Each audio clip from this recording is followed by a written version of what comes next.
दोस्तों नमस्कार। मैं मुकेश सोदेनिया सीधे बोल में आपका सीधा स्वागत करता हूं और बिना लाग लपेटे सीधी बात लेकर आपके सामने आ जाऊं।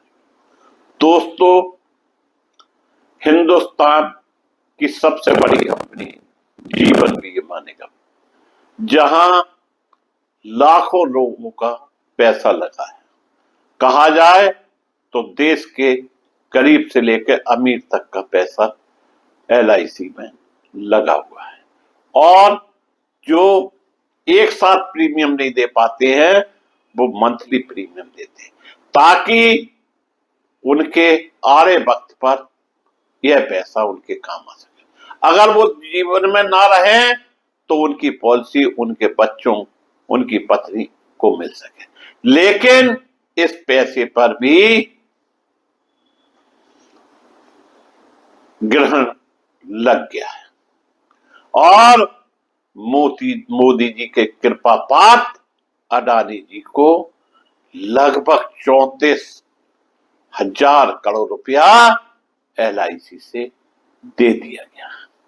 यह बात हम नहीं, वाशिंगटन पोस्ट ने अपने रिपोर्ट में दावा किया।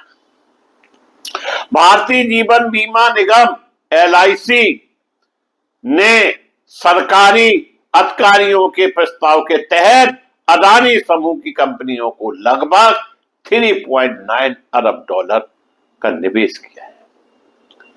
दोस्तों, जिस देश में किसान परेशान, किसान खाद के लिए परेशान, किसान का कर्जा माफ नहीं किया जाता है और जो वो अपनी बीमा की किस्त कराता है उसे भी 1,500 तब दिए जाते हैं जब वो प्रीमियम जमा करता है, और देश के धनाढ्य व्यक्ति को इतनी भारी भरकम रकम दे दी जाती है।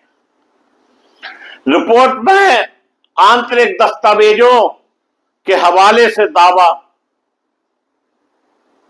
किया गया है।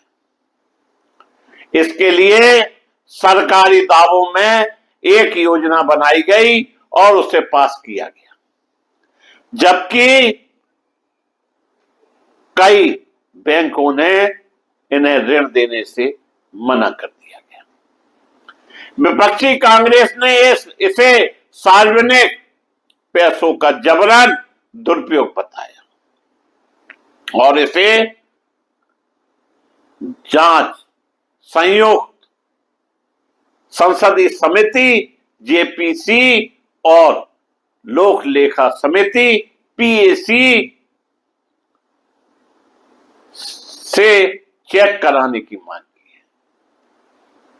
वहीं मामला चर्चा में आने के बाद LIC ने एक बयान जारी कर रिपोर्ट में लगाए गए आरोपों को निराधार और झूठ बताया। हालांकि कंपनी का कहना है कि उनके फैसले ना तो बाहरी फैक्टर से प्रभावित होते हैं और ना ही उसमें किसी और की कोई भूमिका होती है। वही अडानी ग्रुप ने अखबार के इस तरह के निवेश को लेकर किसी भी सरकारी योजना का हिस्सा होने से इनकार किया है। अडानी समूह का कहना है कि LIC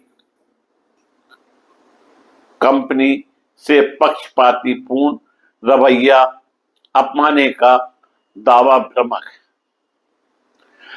अंग्रेजी अखबार का कहना है कि इस रिपोर्ट पर अब तक नीति आयोग की तरफ से कोई प्रतिक्रिया नहीं आई है। अडानी समूह की कंपनियों के मालिक गौतम अडानी दुनिया के दूसरे सबसे धनी व्यक्ति रह चुके हैं और उनकी संपत्ति लगभग 90 अरब डॉलर मूल्य की है। उनकी कंपनी पहले भी धोखाधड़ी के आरोप लगाए जा चुके हैं। अमेरिका में उनकी कंपनी की जांच चल रही है। शनिवार सवेरे वाशिंगटन पोस्ट ने भारतीय कारोबारी गौतम अडानी को लेकर एक रिपोर्ट छापी है, जिसमें दावा किया गया है कि कंपनी पर कर्ज का बोझ बढ़ रहा था और कई अमेरिकी और यूरोपीय बैंक उन्हें पैसा देने से हिचक रहे थे। ऐसे वक्त में भारत सरकार ने उनकी मदद के लिए एक योजना बनाई अखबार ने दावा किया कि आंतरिक दस्तावेजों के अनुसार भारतीय अधिकारियों ने एक योजना बनाकर इसी साल मई में एक प्रस्ताव पेश किया जिसमें एलआईसी ने अदानी समूह को लगभग 3.9 अरब डॉलर निवेश को लेकर बात कही गई थी। सरकारी स्वामित्व वाली एलआईसी को एक प्रतिष्ठित कंपनी के रूप में देखा जाता है दोस्तों, इस पर भी ग्रहण लग गया है। जो गरीबों, ग्रामीण इलाकों में परिवारों की बीमा संबंधी और वित्तीय जरूरतों को पूरा करती है। अखबार में आगे विस्तार से लिखा गया है दोस्तों कि यह योजना उसी महीने आई जिस महीने अडानी पोर्ट्स कंपनी को मौजूदा कर्ज की रीफाइनेंस करने के लिए बॉन्ड जारी लगभग 8.5 करोड़ डॉलर जुटाने थे। वाशिंगटन पोस्ट के अनुसार 30 मई को अडानी ग्रुप ने बताया कि इसे पूरे बॉन्ड को एक ही निवेशक एलआईसी ने पूरा कर दिया। अखबार के मुताबिक यह सरकारी अधिकारियों की एक बड़ी योजना का एक छोटा सा हिस्सा था।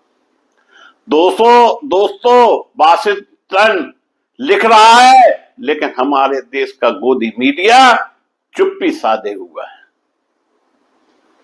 और ये सरकार में अडानी का प्रभाव का उदाहरण है। अखबार का कहना है कि उनकी रिपोर्ट एलआईसी और फाइनेंशियल सर्विसेज विभाग डीएफएस से मिले दस्तावेजों को आधार पर बनाकर लिखी गई है। डीएफएस वित्त मंत्रालय के महत्व और अखबार लिखता है कि उसने इस एजेंसी से जुड़े कई मौजूदा अधिकारियों और पूर्व अधिकारियों से बात की। साथ ही अडानी ग्रुप के वित्तीय लेन देन के बारे में जानकारी रखने वाले 3 बैंकरों से भी बात की। इन सभी ने नाम ना जाहिर करने की शर्त पर अखबार को इंटरव्यू दिया था। अखबार दावा करता है कि यह योजना डीएफएस के अधिकारियों ने एलआईसी और नीति आयोग के साथ मिलकर बनाई थी। नीति आयोग भारत सरकार फ्रेंड थिंक टैंक है जिसे योजना आयोग के स्थान पर बनाया गया है। रिपोर्ट में दावा किया गया है कि दस्तावेजों से पता चलता है कि वित्त मंत्रालय के अधिकारियों ने सलाह दी थी कि एलआईसी अडानी ग्रुप के जरिए 3.5 अरब डॉलर मूल्य के कॉर्पोरेट बॉन्ड खरीदे और लगभग 50.7 करोड़ डॉलर का इस्तेमाल कर इनकी कंपनियों में अपनी हिस्सेदारी बढ़ाने के लिए करें। यानी सरकार का दबाव, एलआईसी खा जाओ। अडानी ग्रुप का कहना है, वाशिंगटन पोस्ट ने में अपनी रिपोर्ट में लिखा है कि इस मामले में उन्होंने अडानी ग्रुप की प्रतिक्रिया जानने के लिए संपर्क किया। अडानी ग्रुप ने साफ तौर पर एलआईसी के फंड के निवेश को लेकर किसी कथित सरकारी योजना में शामिल होने से इनकार कर दिया। कंपनी ने कहा है कि एलआईसी कई कॉर्पोरेट समूह में निवेश करती है और अडानी को फीचर करने के दावे भ्रामक हैं और इसके लिए एलआईसी ने हमारे पोर्टफोलियो में अपने निवेश में रिटर्न कमाया है। कंपनी ने यह भी कहा कि अनुचित राजनीति पक्षपात के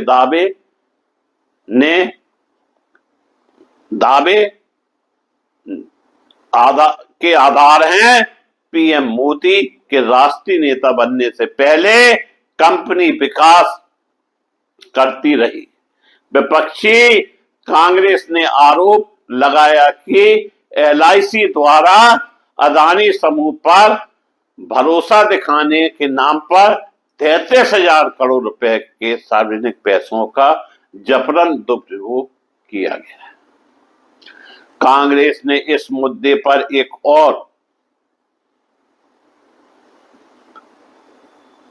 ट्वीट किए, इस तरह के कई ट्वीट भी किए हैं। पार्टी का कहना है कि अब वाशिंगटन पोस्ट की खबर में भी यह बात सामने आई है कि जब अमेरिका में अडानी पर घूसखोरी के मामले में केस हुआ है तो दुनिया भर के बैंकों ने कर्जा देने से मना कर दिया।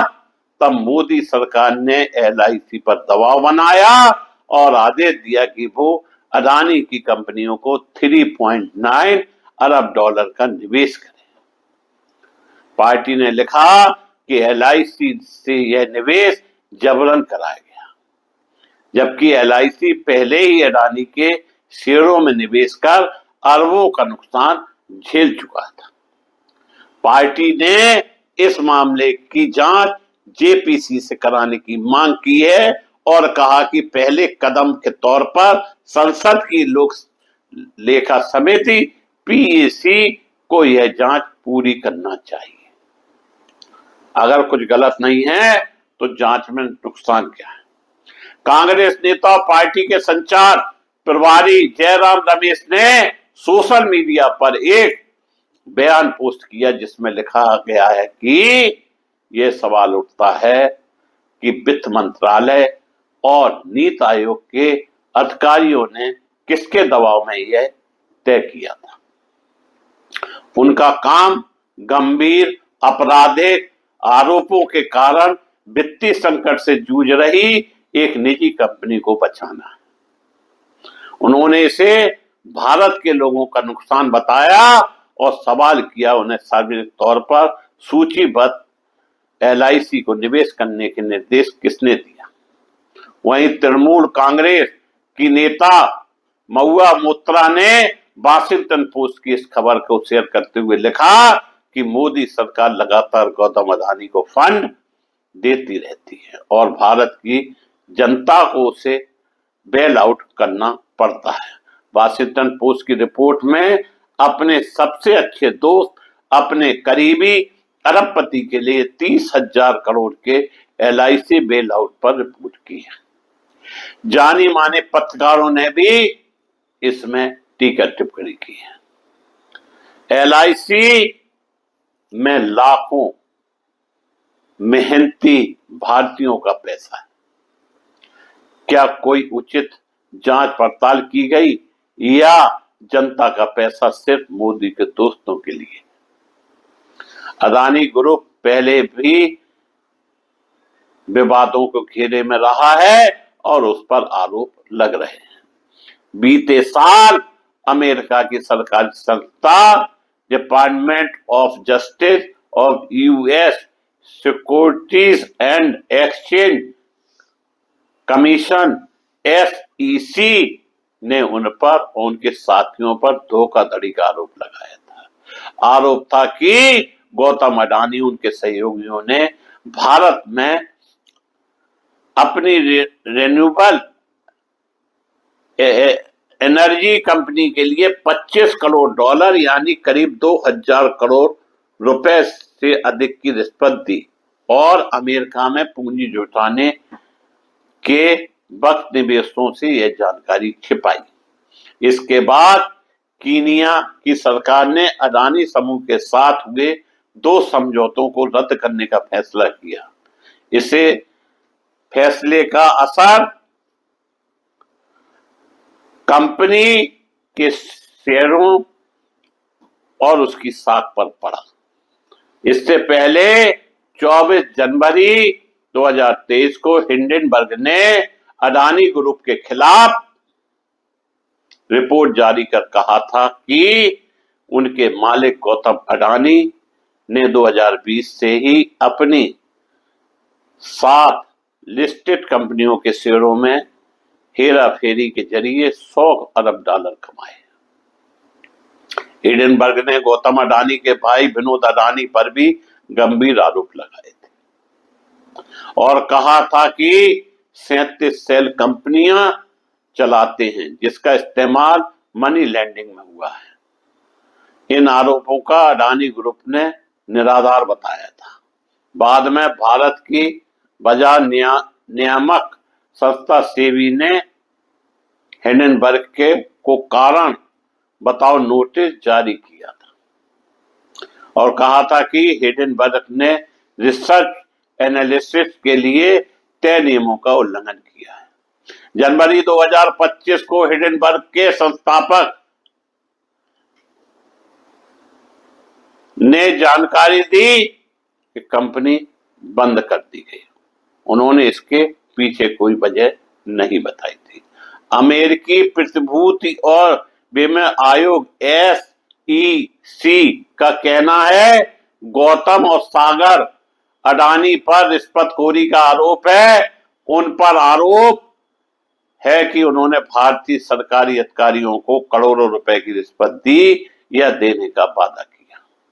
यह रिश्वत बाजार से ज्यादा दामों पर बिजली खरीदने के लिए सरकारी कॉन्ट्रैक्ट हासिल करने के लिए दी गई थी, जिससे अडानी ग्रीन और एजोर पावर को फायदा होता। उन पर संघीय प्रतिभूति कानून की धोखाधड़ी विरोधी प्रावधानों का उल्लंघन करने का भी आरोप है। बोर्ड के पूर्व सदस्य सीरियल कैबिनेट पर विदेशी भ्रष्ट आचरण अधिनियम FCPA के तहत उल्लंघन का आरोप लगाया गया है। कैबिनेट पर आरोप है कि उन्होंने रिश्वतखोरी घोटाले में अपनी भूमिका निभाते हुए रिश्वत की मंजूरी दिलाने में मदद की। कैबिनेट ने कथित तौर पर अमेरिकी और विदेशों में रहते हुए इन परियोजनाओं को आगे बढ़ाने के लिए रिश्वत को मंजूरी दी। दोस्तों, इतना ही नहीं, अमेरिकी अदालत में इनके खिलाफ वारंट भी है, उसके संबंध भी हिंदुस्तान भेज दिए गए हैं। लेकिन एक कहावत सही है, जब किसी का हाथ ऊपर होता है, या कहावत एक कही गई है, सैया वह कोतवाल तो डर काहेगा।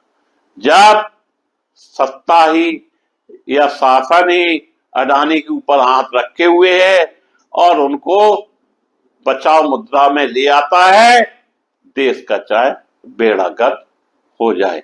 यही कारण है छोटी से लेकर बड़ी चीज आज अडानी को बेची जा रही है, जबकि देश के अंदर हालात खराब है। महंगाई से पब्लिक परेशान है, किसान परेशान है, खाद नहीं मिल रही, बीज नहीं मिल रहा, स्थिति अच्छी नहीं है। फिर भी LIC जो बची हुई थी, अब उसको भी कबाड़ करने पर तुले हुए हैं। अगर कोई किसान कर्जा लेता है तो उसकी जमीन नीलाम कर दी जाती है, उसका ट्रैक्टर नीलाम कर दिया जाता है। कोई 10-50 हजार भी ले लेता है तो उसके घर रिकवरी भेजी जाती है। और अडानी जी हजारों करोड़ों अरबों ले लेते हैं, उनका बाल बांका नहीं पकड़ता है। यह है हमारे देश की वास्तविक तस्वीर। मैं मुकेश सुदैनिया पुनः आप सभी को धन्यवाद देता हुआ अपनी बात समाप्त करता हूं।